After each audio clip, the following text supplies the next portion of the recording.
వ్యవసాయంలో చాలా మంది వ్యవసాయం అదే పిల్లలు ఏమంటారంటే ఇదంతా వేస్ట్ వెళ్ళిపోతుందని చెప్పి వెళ్ళిపోతారు. కొందరు లేదు ఇదే మాకు చెప్పి ఈ జనరేషన్ వాళ్ళు కూడా కంటిన్యూ అవుతున్నారు. వ్యవసాయం చేస్తాం, మేము గ్రామీణ ప్రాంతంలో ఉంటాం, మేము ఎల్లం పట్టణం అండి. నేను తాడేపల్లిగూడెంలో ఉన్నాను. వేరే ప్రోగ్రామ్స్ కోసం వచ్చాను. లక్ష్మీనరసింహస్వామి టెంపుల్ ఉత్సవాలు రీత్యా దానికోసం వచ్చాను. ఇక్కడ మా డాక్టర్ శివాజీ అని చెప్పి చాలా సీనియర్ అయిన ఆయుర్వేద డాక్టర్. సో ఆల్టర్నేటివ్ మెడిసిన్స్లో చాలా రీసెర్చ్ చేసి మాకు అందరికీ చాలా మందికి ఆయన మెడిసిన్స్ ఇస్తున్నారు. సో చాలా రిలీఫ్ ఉంది, చాలా బెటర్మెంట్ ఉంది. సో ఆయన్ని కూడా కలిసిపోదామని. అలాగే మా అన్న బొలిశెట్టి శ్రీనివాస్ గారు ఉన్నారు, చాలా మంచి వ్యక్తి. ఈ రాజకీయ విషయం పక్కన పెట్టండి, ముందు మనసులో ఒక వ్యక్తి, మంచి వ్యక్తి. ఎందుకంటే నేను ఇప్పుడుగా నేను చాలా సంవత్సరాల నుంచి నేను అబ్జర్వ్ చేస్తున్నాను, వింటున్నాను కూడా. నాకు ఫీడ్బ్యాక్స్ తాడిపల్లిగూడెం నుంచి ఫీడ్బ్యాక్స్ వస్తుంటాయి. ఆయన ఏ పార్టీకి వెళ్ళినా ఆయనకంటే ఒక సింపతి, ఒక ఫాలోయింగ్, లీడర్షిప్ క్వాలిటీ. ఈరోజు రాజకీయంలో ఏంటంటే లీడర్షిప్ క్వాలిటీ ఏంటంటే ఇంగ్లీష్లో అంటారు leader knows the way shows the way అని చెప్పి. ఆయన ఏంటంటే ఆయన సంపాదించుకున్న ఎక్స్పీరియన్స్, రాజకీయ ఎక్స్పీరియన్స్, ఎంతోమంది ఆయన శిష్యులకి ఆయన మార్గం చూపించి వాళ్ళందరికీ బాగుంది. సో పార్టీ విషయం వచ్చినప్పుడు ఆయన నిర్ణయం, ఎందుకంటే కాలం మారేటప్పుడు పాలసీస్ చేంజ్ అవుతుంటాయి, అలాగే లీడర్షిప్లో ఉన్న వాళ్ళ మనస్తత్వాలు చేంజ్ అవుతుంటాయి, ప్రజల్లో ఉన్న మనస్తత్వాలు చేంజ్ అవుతుంటాయి, రిక్వైర్మెంట్స్ చేంజ్ అవుతుంటాయి. సో క్యాస్ట్, కమ్యూనిటీ, రిలీజన్ ఇది చూసుకోవాలి, బెటర్మెంట్ చూసుకోవాలి. ఎవరు ఫాస్ట్గా వెళ్తున్నారు, ఎవరికి ప్రజలకి ఎవరి మీద ఎక్కువ మోజు ఉంది, ఒక నమ్మకం ఉంది, ఒక ఫెయిత్ ఉంది, ఒక హోప్ ఉందో దాని మీదనే వెళ్ళాలి. సో నేను నా పాలసీ కూడా అంతే. సో నేను ఇప్పుడు యాజ్ ఇట్ ఈజ్ ఏంటంటే ఆంధ్ర పాలిటిక్స్లో లేదు, కానీ ఆంధ్ర పాలిటిక్స్ మొత్తం నేను అబ్జర్వ్ చేస్తున్నాను. వాళ్ళ కాంబినేషన్స్, వాళ్ళ చేంజెస్ ఏమేమి జరుగుతున్నాయి. ఎందుకంటే తెలుసుకోవడం తప్పేం లేదు. ముఖ్యంగా మా మిత్రులు ఉన్నప్పుడు వాళ్ళు ఏ పార్టీలో ఉన్నారు, సో వాళ్ళకి భవిష్యత్తు ఎట్లా ఉంటుంది అని నేను అనుకోవడం, అంటే ఇన్ఫర్మేషన్ గ్యాదర్ చేయడం తప్ప నేను వాళ్ళతో ఎప్పుడు నేను డిస్కస్ చేయను. ఎందుకంటే ఏ పార్టీలో అయినా సరే మా మిత్రులు, ముఖ్యంగా మా సినిమా వాళ్ళు ఏ పార్టీలో ఉన్నారో వాళ్ళు గెలవాలని మనస్ఫూర్తిగా నేను అనుకుంటున్నాను. తర్వాత వాళ్ళు ఏ పార్టీ అలయన్స్లో ఉంటారో పోతారో తెలియదు. ఎందుకంటే పార్టీ ఎలక్షన్ ముందు ఒక రకంగా ఉంటారు, పార్టీ ఎలక్షన్ అయిన తర్వాత ఇంకో రకంగా ఉంటారు. కొన్నిసార్లు అభ్యర్థులు గెలుస్తారు, పార్టీ ఓడిపోతుంది, పార్టీ గెలుస్తుంది, అభ్యర్థులు ఓడిపోతారు. కొన్నిసార్లు రెండు జరుగుతాయి, ఇద్దరు గెలుస్తారు, ఇద్దరు ఓడిపోతారు. సో అది వేరే సబ్జెక్ట్. సో మనకి సంబంధం లేదు. మనకేంటంటే మన మిత్రులు, మన వెల్విషర్స్ బాగుండాలి. అలాంటి వాళ్ళు ఎక్స్పీరియన్స్ వాటి బొలిశెట్టి శ్రీనివాస్ గారు లాంటి వాళ్ళు ఉండాలి, వాళ్ళు గెలిపించాలి.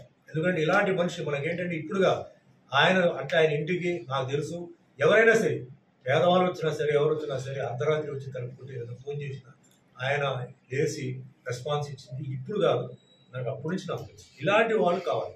ప్రజలకు నేను చెప్పేది ఒకటి, ఎవరైతే మీకు సాయం చేశారో వాళ్ళు మర్చిపోవద్దు. మళ్ళీ అలాంటి మనుషులు మీకు దొరకదు. చెప్తారు మీటింగ్లో ఆ కబుర్లు ఈ కబుర్లు చెప్తారు, అవాస్తవాలను తెలుసుకోండి. గూగుల్ ఉంది, నొక్కండి, అది చెప్పి నిజమా కాదని మీరు తెలుసుకోండి. ఎవరిని అడగద్దు. మీకు తెలివితేటలు ఉంది. ఒకప్పుడు ఏంటంటే ఇంత తెలివితేటలు లేదు, మీరు వాళ్ళ దగ్గరికి వెళ్ళి ఏమన్నా చెప్పింది నిజమా, ఇది జరుగుతాయని చెప్పేసి మీరు మోసపోయారు. ఈసారి అది అవసరంలా, మీకు తెలుసు ఎవరు చేస్తారు ఎవరు చేయరని. బొలిశెట్టి శ్రీనివాస్ లాంటి ఒక మంచి నాయకుడిని మీరు ఎన్నికల్లో మీరు గెలిపిస్తే తప్పకుండా ఆయన పోరాడతాడు. ఒకవేళ గవర్నమెంట్ కూడా చేయలేని పరిస్థితిలో తన జోబు నుంచి సొంతంగా తీసి ఖర్చు పెడతాడు. ఇది నాకు తెలుసు.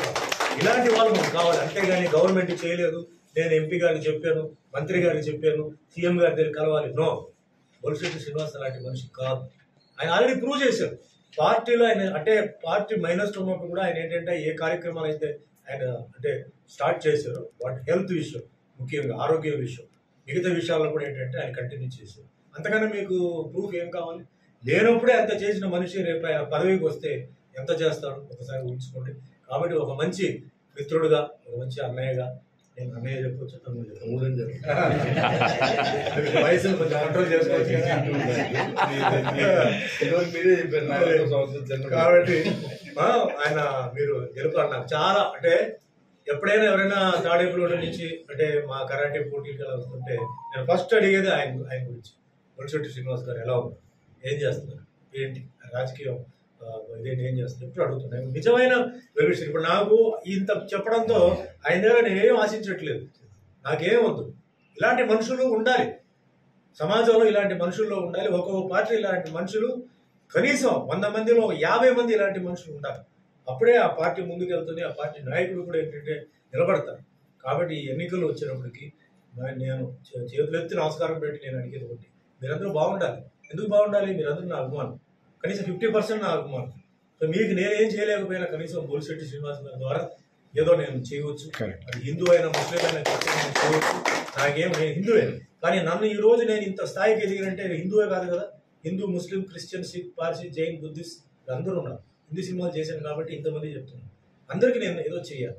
నాకు ఎప్పుడు దేవుడు వస్తాడో అవి నాకు తెలియదు.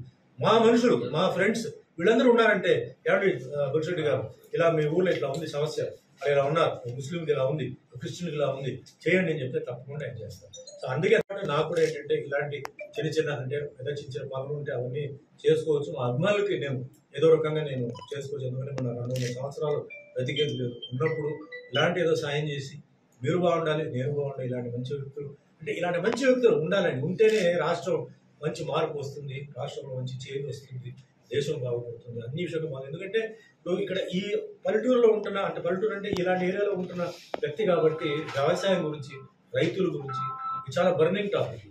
దీని గురించి బాగా తెలుసుకుంటారు. సిటీ ఉన్న వాళ్ళకి పెద్ద ఈ పల్లెటూరు వాతావరణం గురించి, రైతుల గురించి పెద్దగా పట్టించుకోరు. హ్యాపీగా ఫుడ్ వస్తుంది, మార్కెట్ డిపార్ట్మెంటల్ స్టోర్లో రిటైల్లో అన్నీ వస్తున్నాయి, కొంటున్నారు, తింటున్నారు. కానీ దాన్ని తీసుకొచ్చి అక్కడ ఇవ్వడానికి ఒక వ్యవసాయంలో ఒక రైతు ఎంత కష్టపడుతున్నారు. అది ప్యాకెట్లో అందంగా వస్తుంది, కానీ దానికి ముందు ఆయన పడే తంటాలు ఏమిటి ఎవరు తెలియదు. ఇలాంటి వాళ్ళకి తెలుసు. సో ఇలాంటి వాళ్ళు వాళ్ళ గురించి ఆలోచిస్తారు. సో నాకు ముఖ్యంగా నేను చెప్పేది ఏంటంటే రాజకీయాల్లో నేను అనాలిసిస్లో ఏంటంటే రైతు బాగుంటే రాష్ట్రం బాగుంటుంది, రాష్ట్రం బాగుంటే దేశం బాగుంటుంది. రైతుల గురించి ఆలోచించే వాళ్ళు ఇలాంటి వాళ్ళు, వీళ్ళే రైతులను కాపాడుతారు. కాబట్టి రైతులు బాగున్నారంటే మనం అందరూ బాగుంటాం. అక్కడి నుంచి ఇంకా చాలా ఉన్నాయి. మెడికేషన్ ఉంది, ఎడ్యుకేషన్ ఉంది, డెడికేషన్ ఉంది, చాలా ఉంది. అవన్నీ 1 by 1 వెళ్ళొచ్చు. ముందు బ్రతకడానికి మనకు ఫుడ్ కావాలి. ఆ విషయంలో ఆయన చూసుకుంటారు. అలాగే ఆయనకి ఎటువంటి క్యాస్ట్ కమ్యూనిటీ ఫీలింగ్ ఏమీ లేదు. ఒకవేళ ఉన్నా కూడా ఆయన చాలా బ్యాలెన్స్డ్గా చేస్తారని నమ్మకం నాకు ఉంది. ఇక్కడ మెయిన్గా ఎప్పుడు గొడవ వచ్చేది ఏంటంటే ఒక పార్టీ ఈ మధ్య ఇక్కడే కాదు, తమిళనాడు, కేరళ, కర్ణాటక అంటే క్యాస్ట్ ఫీలింగ్ అంటే ఈ పార్టీ అయితే ఈ క్యాస్ట్కే ఫస్ట్ ప్రిఫరెన్స్ ఇస్తారు. దానివల్ల మైనస్ తప్ప ప్లస్ లేదు. కాబట్టి నేను ఈయంతో నేను చెప్పట్లేదు, నేను పార్టీ లీడర్తో చెప్తున్నాను. ఇదివరకు వేరే. ఇప్పుడు మీరు వచ్చి ఈ పార్టీ మీ పార్టీ ఓన్లీ ఈ క్యాస్ట్కే వాళ్ళు ఇంపార్టెన్స్ ఇస్తున్నారని చెప్పారంటే మీరు గెలవరు. మీరు అందరికీ అన్ని క్యాస్ట్ వాళ్ళకి మీరు ఏ విధంగా మీరు సమానం చెప్తారు, అన్ని క్యాస్ట్కి మీరు ఏమేం చేయబోతున్నారు, అలాగే అన్ని కమ్యూనిటీ అంటే Hindu community, Muslim community, Christian community, Sardar community, ఇది ఇక్కడ మెయిన్ ఉండేది. వాళ్ళకి ఏం చేయబోతున్నారు అనే కమిట్మెంట్ మీరు ఇవ్వండి. కమిట్మెంట్ ఇవ్వకుండా మీరు కనుక మీరు చేసినట్టు ప్రజలు ఏమనుకుంటారంటే ఈ పార్టీ వస్తే ఈ క్యాస్టే బాగుపడుతుంది. అది రాకూడదు. అందరూ బాగుండాలి, అందరూ బాగుంటేనే మీరు బాగుంటారు. కాబట్టి ఇది మైండ్లో పెట్టుకొని మిగతాని నేను చెప్పేంత సీనియర్ ఇది కాదు. నాకు ఉన్న కాస్త కొన్ని పొలిటికల్ అనాలిసిస్ మీద అనుభవంతో నేను చెప్తున్నాను. ఓడిపోవడానికి మెయిన్గా కారణం ఇవే. క్యాస్ట్ ఫీలింగ్ రావడంతో చాలా మంది ఓడిపోయారు. అలాగే కమ్యూనిటీ ఫీలింగ్ చూపించారని చెప్పి ఓడిపోయారు. కాబట్టి ఈసారి చూద్దాం పోటీ. ఇది దేవుడు ఎవరికి ఏం రాసి పెట్టారో తెలియదు. చాలా మంది మొన్న కూడా తెలంగాణలో కేసీఆర్ గారే గెలుస్తారని చెప్పి అనుకున్నారు. 100%. ఎందుకంటే అంత మంచి డెవలప్మెంట్. ఈరోజు మీరు హైదరాబాద్కి వచ్చారు, రాత్రి వచ్చారంటే గచ్చిబౌలికి మీరు వెళ్ళారంటే అమెరికాలో ఉన్నట్టు ఉంది. అమెరికా వాళ్ళే చెప్తున్నారు రాత్రి వస్తే ఇది న్యూయార్క్, ఇది వచ్చి తెలంగాణ, మాకు అర్థం కావట్లేదు. అంత అద్భుతంగా చేశారు, చాలా స్కీమ్స్ చేశారు. కానీ ఓడిపోయారు. ఇక్కడ పల్లెటూరు వాళ్ళు ఎవరు ఆయన ఓటు వేయలేదు. వాళ్ళకి ఏదో సమ్ డిస్సాటిస్ఫాక్షన్. అంచేత ఈసారి A centre, B centre, C centre ఏమేమి సమస్యలు ఉన్నాయి, వాళ్ళు ఏమేమి అడుగుతున్నారు, వాళ్ళకి ఏంటి ఇవ్వాలి, దయచేసి కనుక్కోండి. అందరూ హ్యాపీగా ఉండాలి. మీరు బాగుంటే మేము కూడా బాగుంటాం. వన్స్ అగైన్ మీ అమూలమైన ఓటుని బొలిశెట్టి శ్రీనివాస్ గారికి మీరు వేసి ఆయన ఉన్నత స్థాయిలో చూడాలని మనస్ఫూర్తిగా ఆ దేవుడిని నేను కోరుకునే. ఇలాంటి మంచి వ్యక్తులు ఉండాలి. యాజ్ ఎ వెల్ విషర్గా, యాజ్ ఎ ఫ్రెండ్గా, యాజ్ ఎ బ్రదర్గా ఆయన బాగుండాలి, ఆయన ఫ్యామిలీ బాగుండాలి. సో ఈరోజు మేమంతా హ్యాపీగా ఈరోజు కలుసుకున్నాం. అండ్ మాకు కూడా ఏంటంటే లైఫ్లో కొందరిని కలుపుతారు. మా లెఫ్ట్లో బాచి ఉన్నారు, ముస్లిం. సో నాకు ఆయన అభిమానం ఎప్పటి నుంచో ఉంది. అలాగే ఇప్పుడు శ్రీను అంటే చాలామంది ఉన్నారు. కానీ నాకు అందరూ ఏంటంటే దేవుడు మంచి మనుషులు ఇచ్చారు, మంచి ఇలాంటి వాళ్ళని నాకు కనిపించి నాకు చాలు. నాకు 1,00,000 కోటి మంది లేకపోతే ఇలాంటి 100 మంది ఉంటే నాకు చాలు లైఫ్లో. అలాంటి వాళ్ళు నాకు దేవుడు ఇచ్చినందుకు వాళ్ళు కూడా ధన్యవాదాలు చెప్తూ మీరందరూ కలిసినందుకు thank you. All the best, good luck.